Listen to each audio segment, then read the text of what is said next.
ननद सौतेली बेटी है। ननद और भाभी का रिश्ता तो आप सब जानते हैं कि कैसा होता है। आए दिन दोनों में कोई खटपट ना हो ऐसा तो हो ही नहीं सकता। ऐसा ही कुछ रिश्ता है वर्षा और उसकी ननद तनिषा का। अब तनिषा को है वर्षा की हर बात में उल्टा जवाब देने की आदत, जिससे हो चुकी है वर्षा अब परेशान।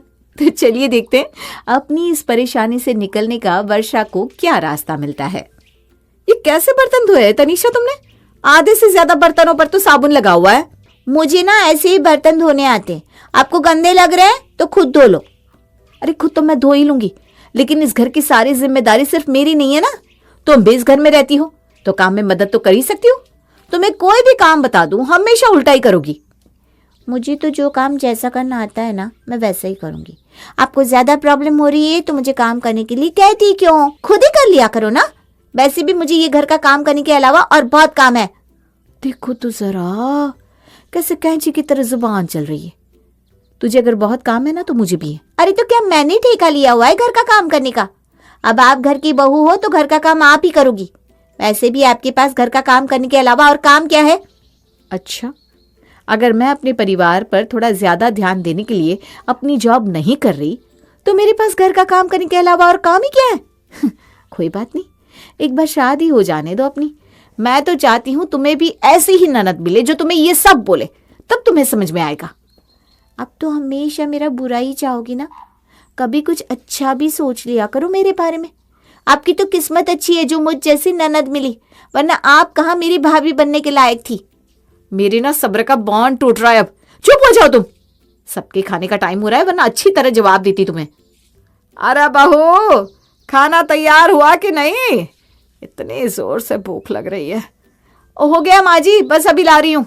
खाना तो तुमने बनवाया नहीं, अब कम से कम इसे सर्व करने में तो मेरी मदद कर दो। हाँ हाँ ठीक है ना, कर रही हूँ, लाओ। दोनों मिलकर टेबल पर खाना सर्व करती हैं। आज खाना बनाने में कुछ ज्यादा ही देर नहीं लगा दी बहू। थोड़ा जल्दी जल्दी हाथ चलाया करो। पता है शाम को जल्दी खाना खाना होता है, उसके बाद भी देर से खाना बनाती हो। अब हर बात के लिए मुझे क्यों बोलती है माँ जी? मेरे पास घर में इतना काम होता है, अगर खाना बनाने में थोड़ी देर हो गई तो इसमें मेरी क्या गलती है? ये भी तो कॉलेज से आने के बाद खाली ही बैठी रहती है। इससे भी तो कभी बोला करो कि काम करवाने में मेरी मदद कर दे। मुझे पता था आप कुछ ऐसा ही बोलने वाली हो। पता भी है कि कॉलेज से आते ही मैं कितनी थक जाती हूँ, ऊपर से घर पर आकर मुझे अपनी पढ़ाई भी करनी होती है। आपके जिम्मे घर का काम है, वो भी आपसे नहीं होता, बस हर समय मेरे पीछे पड़ी रहती हो। अगर आपका बस चलता ना तो आप घर का सारा काम मुझसे ही करवाती। पता नहीं आपको मुझसे क्या दुश्मनी है। अरे कहाँ तुम लोगों ने खाना खाने के टाइम पर ये बहस करनी शुरू कर दी। और बेटा घर का काम होता ही कितना है। अभी तनिषा पढ़ रही है ना, आज तक मैंने तो कभी तनिषा से घर का काम नहीं करवाया। वो बेचारी अपनी पढ़ाई करेगी या घर का काम करेगी। तेरे लिए हमने घर का काम ही तो छोड़ा है, उसे तो तू बिना शिकायत के कर लिया कर। अरे लेकिन माँ जी। लेकिन कुछ नहीं बहू, तेरी सास जो भी कहती है बिल्कुल ठीक कहती है। चलो अब जल्दी से सब खाना खा लो, बहुत जोर से भूख लग रही है। अपने सास ससुर की बातों का मान रखते हुए वर्षा चुप हो जाती है। कुछ दिन बाद, माँ आज कॉलेज में पार्टी है तो मैं घर देर से आऊंगी। अच्छा, वैसे किस टाइम तक आ जाओगी तुम? क्यों, आपको क्या करना है? अब क्या आप मेरे आने जाने पर भी नजर रखोगी कि मैं किस टाइम घर से निकलती हूँ, किस टाइम घर वापस आती हूँ? अपने काम से काम रखा करो ना आप।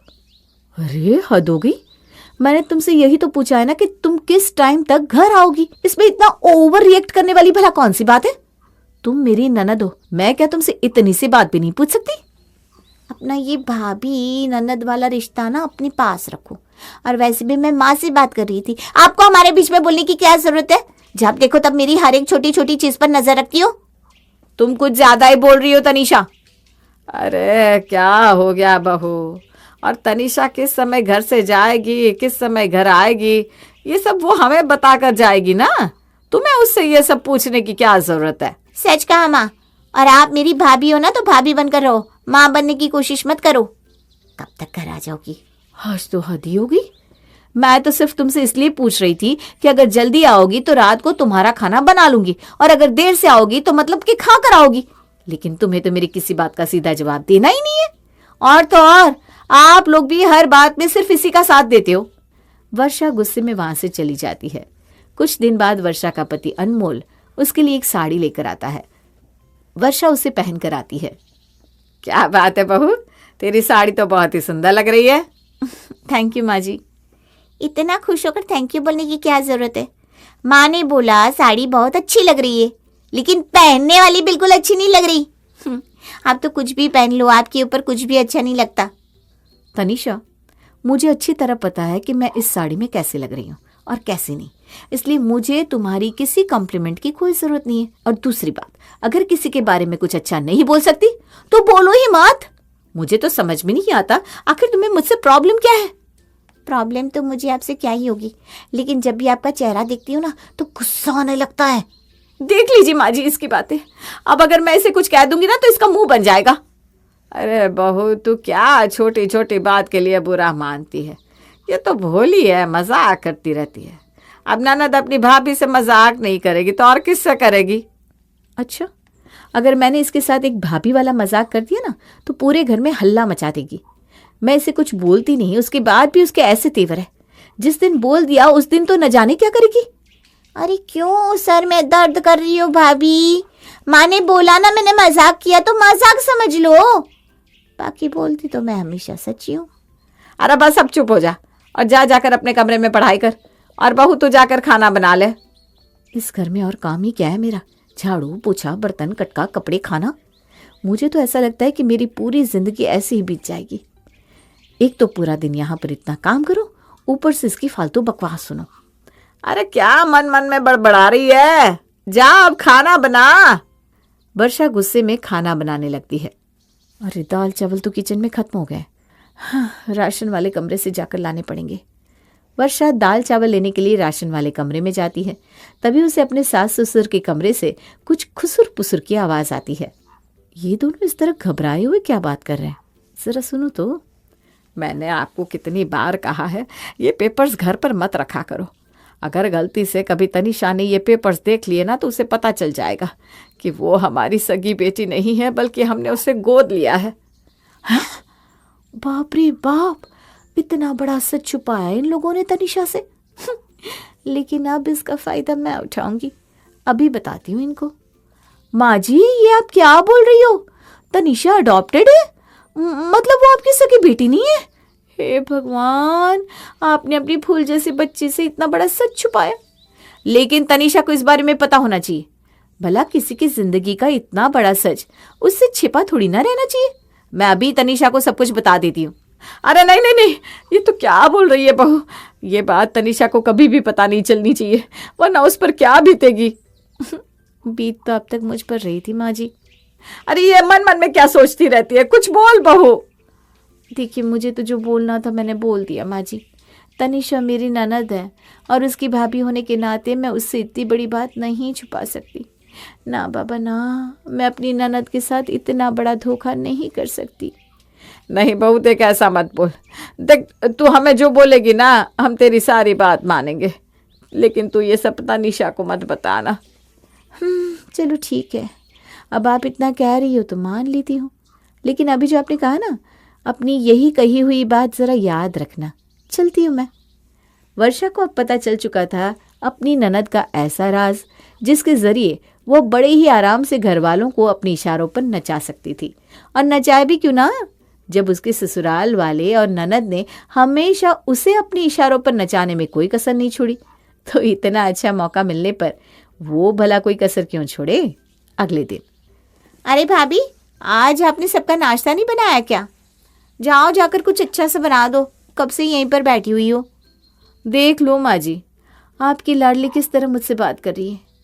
वैसे ना मेरा आज कुछ भी बनाने का मन नहीं है। मैं सोच रही थी आज माँ जी के हाथ के आलू के पराठे मिल जाते तो खाने का मज़ा आ जाता है ना माँ जी?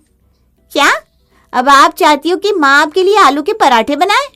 हिम्मत तो देखो, माँ को नाश्ता बनाने के लिए बोल रही है।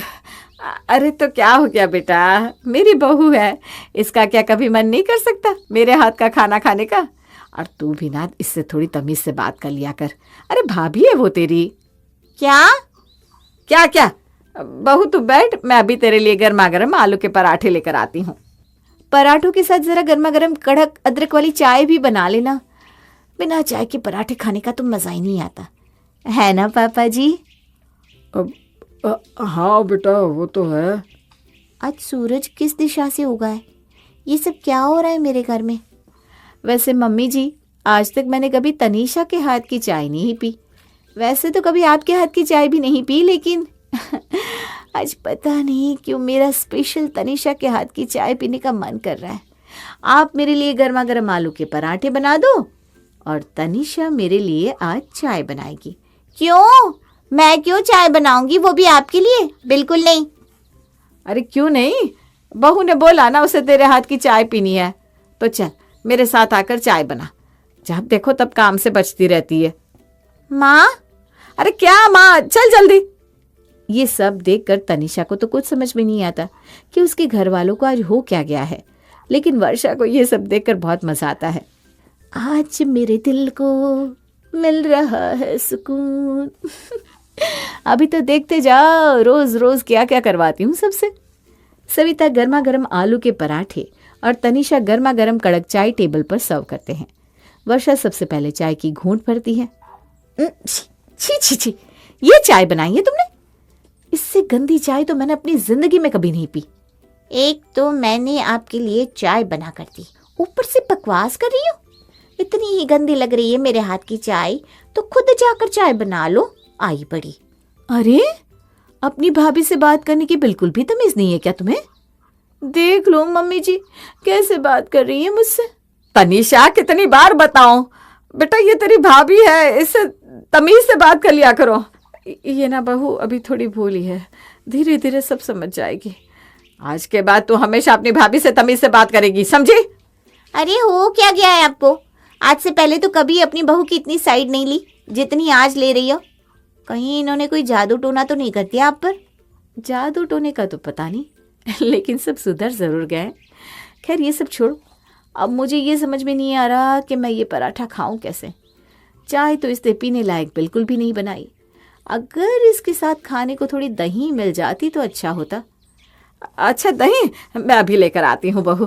कहाँ पर रखी है? दही घर पर तो नहीं रखी माँ जी, दुकान से जाकर लानी पड़ेगी। वैसे चाहे तो पापा जी भी ला सकते हैं। हाँ हाँ, क्यों नहीं बेटा, तेरा दही खाने का मन है तो अभी दही लेकर आता हूँ। साथ में बूंदी भी ले आऊँगा, तेरे लिए बूंदी और दही का रायता बना लेंगे। आपने तो मेरे मुंह की बात छीन ली पापा जी, थैंक यू सो मच। मुझे तो लगता है आज सूरज किसी और दिशा से ही उगा है। इससे पहले कि ये सब देख देख कर मैं पागल हो जाऊं, मैं कॉलेज ही चली जाती हूँ। अच्छा सुनो ना, बहुत दिनों से मैंने मैनिक्योर नहीं करवाया, पार्लर जाने का मन नहीं कर रहा। आज तुम आते हुए मैनिक्योर किट ले आना और तुम ही मेरा मैनिक्योर कर देना। वैसे भी तुम्हें तो ये सब करना आता ही है। जब घर में तुम्हें ये सब आता है तो मुझे पार्लर जाने की क्या ज़रूरत है। इसलिए सारा सामान लेकर थोड़ा जल्दी आ जाना। क्या? मुझे तो लगता है मैं अभी तक सपने में ही हूँ, ये सब कुछ सच नहीं हो सकता। और रही बात आपका मैनिक्योर करने की, तो वो तो इस जन्म में होने से रहा। इसलिए चाहे पार्लर जाओ या खुद अपना मैनिक्योर करो, लेकिन मैं आपका मैनिक्योर नहीं करने वाली और ना ही आपको मैनिक्योर की किट ला कर देने वाली। माँ जी, तनीषा कितनी बार बोलूं तुझे, अपनी भाभी से तमीज से बात किया कर। और तेरी भाभी ने तुझे मैनिक्योर करने के लिए ही तो कहा है, कौन सा पहाड़ तोड़ने को बोल दिया है। चुपचाप घर पर आकर अपनी भाभी का मैनिक्योर कर दियो, वरना मुझसे बुरा कोई नहीं होगा। हे भगवान, यहाँ तो आज पैरेलल यूनिवर्स ही चल रहा है।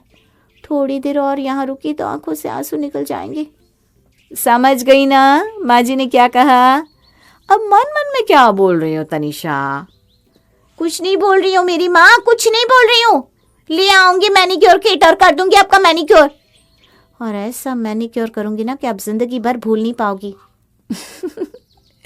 वो तो समय ही बताएगा ननद जी। तनीषा को ना चाहते हुए भी वर्षा का मैनिक्योर करना ही पड़ता है। अब तो हर दिन वर्षा सभी को अपने इशारों पर नचाती, लेकिन आज आया वर्षा का मनपसंद दिन, जो था संडे। तो चलिए देखते हैं आज संडे को वर्षा सबसे क्या करवाती है। पता नहीं आज घर कुछ ज्यादा ही गंदा गंदा सा लग रहा है। मन कर रहा है कि फर्श पर ऐसा पोछा लगा हो कि फर्श में अपना चेहरा साफ साफ दिखे। एकदम शीशे की तरह चमकता हुआ फर्श होना चाहिए घर का, है ना तनीषा? अगर इतना मन कर रहा है चमकता हुआ फर्श देखने का तो पोछा लगा लो इस पर। मुझसे क्या पूछ रही हो? अब तुमसे तो पूछना ही पड़ेगा ना, क्योंकि पोछा तो तुम ही लगाओगी। क्या? मैं? और पोछा लगाऊंगी? पोछा लगाए मेरी जूती। माँ जी। तनिषा बेटा, तुझे कितनी बार कहा है अपनी भाभी की बात माना कर। तेरी भाभी तो हर रोज़ ही काम करती है, आज तू कर ले बेटा। हाँ चल, पूरे घर में ना अच्छी तरह पोछा लगा दे। लेकिन माँ। अरे कोई लेकिन वेकिन नहीं, चल जल्दी से उठ और पोछा लगा। तनिषा को ना चाहते हुए भी अब घर में पोछा लगाना पड़ता है, लेकिन तभी वर्षा के मन में कुछ और खुराफात सूझती है। अरे अरे, ये कैसे पोछा लगा रही हो तनिषा? इस पोछे से अच्छी तरह फर्श साफ नहीं होता। तुम ना हाथ से निचोड़ कर बैठ कर पोछा लगाओ, तब फर्श चमकेगा। एक तो मैं यहाँ पर पोछा लगा रही हूँ, ऊपर से इनकी ये बातें भी सुनो। मैं पोछा लगा रही हूँ ना, यही बहुत बड़ी बात है। अब मेरा दिमाग ज़्यादा खराब मत करो। ये क्या तरीका है अपनी भाभी से बात करने का? बोला ना बहू ने कि हाथ से निचोड़ कर पोछा लगा लो, तो वैसे ही लगाओ। पापा आप भी? थैंक यू पापा जी। चलो चलो चलो, जल्दी जल्दी हाथ से पोछा लगाओ। वर्षा को एक छोटा सा सीक्रेट पता चलने से वो घर में सबकी अकल ठिकाने लगा देती है, और तनिषा के बड़े हुए खामखा के तेवर अपने आप ठिकाने पर आ जाते हैं।